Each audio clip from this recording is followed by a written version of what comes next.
मैडर, इसका नाम है रोज मैडर, नंबर है 46।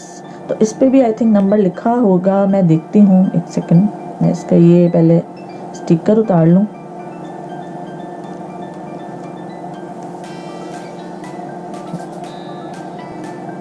हाँ जी फ्रेंड्स, मुझे नज़र आ गया है इसका नंबर, और इसका नाम है एप्रिकॉट, नंबर है 42। ये मैं डिस्क्रिप्शन बॉक्स में भी लिख दूंगी, तो आप लोग आराम से इजीली ये बाय कर सकते हैं। एप्रिकॉट नंबर 42 इसका नाम है, और इसका नाम है रोज़ मैडर।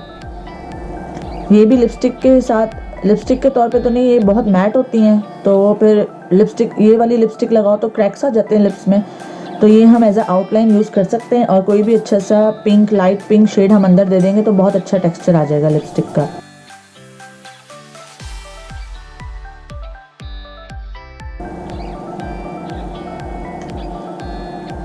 मैं ये यूज़ करके आपको दिखाती हूँ। ये मैंने लिपस्टिक का मेडोरा का शेड लिया था, एंटीक पिंक।